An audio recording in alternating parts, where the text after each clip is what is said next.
Hello everyone, this is Yana Smakula for Pretty Pink Push. Thanks for joining me. In this video, I'll show you how to create clean and modern looking autumn cards featuring the Pumpkin Patch Critters stamp set from Pretty Pink Push.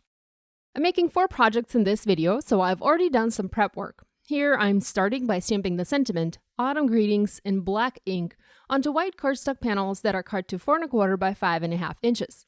I've stamped the sentiment onto 4 panels as that's how many cards I want to make today. Each of my stamped panels will feature a different pumpkin and a critter from the Pumpkin Patch Critters stamp set stamped above the sentiment. You can also incorporate additional critters into these cards, if you like, by first stamping pumpkins, masking them, and then stamping another kind of critter next to the pumpkin peeking from behind, for example. Once my stamping is done, I'm going to start coloring my images. I'm using Copic markers as I consider these to be a quick and efficient way to color. Here I'm using my favorite orange color combo, which is YR07, YR04, Y17, and Y15 for the pumpkins.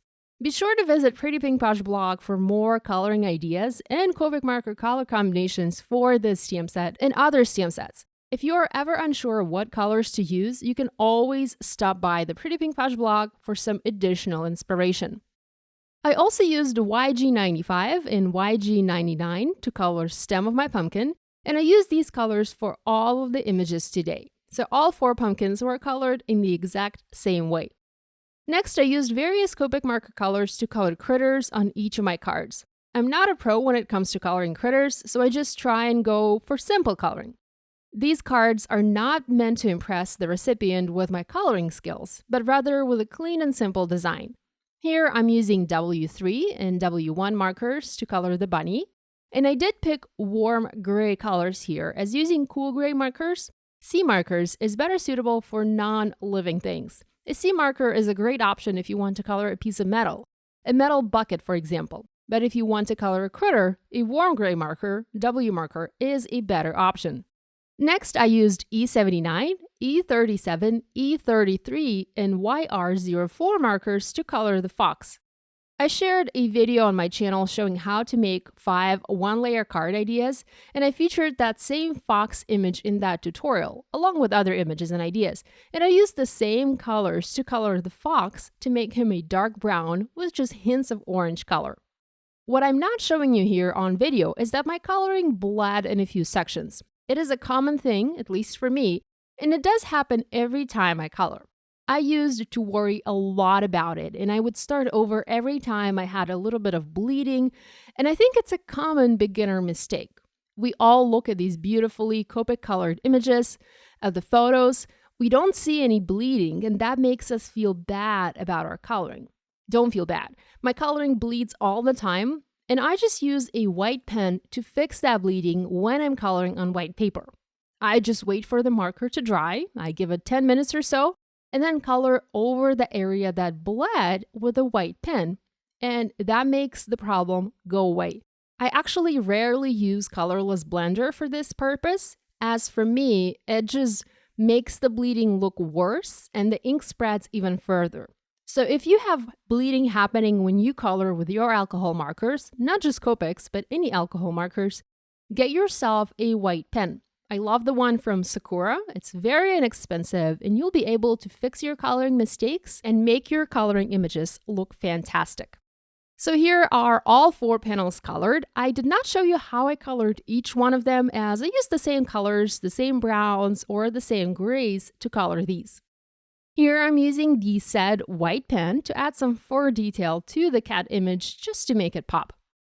Now I want to add something else to my autumn cards. I don't want to have just the pumpkins and just the critters here. I want to dress up the design a little bit. So here I've already stamped and started to color little florals and leaves from the Bold Blossom stamp set from Pretty Pink Push. This is a smaller set with a bunch of tiny, beautiful flowers that work really great as accents on your projects. In my recent video featuring the Happy Mail stamp set and seasonal Happy Mail cards for Pretty Pink Push, I used the same flowers to dress up a mailbox, and they made my cards that much more beautiful, and they made them look complete. I used the same marker colors here as before, plus a few yellow markers, the Y35 and 13, and once I had all of these colored, I used my coordinating dies and cut these out in my die cutting machine. I did keep some of the flowers almost white by coloring them using a W1 marker for a little bit of shading. Next, I tied some gold thread into a messy bow, and here I'm using a piece of red tape to adhere it in place under the stamped pumpkins.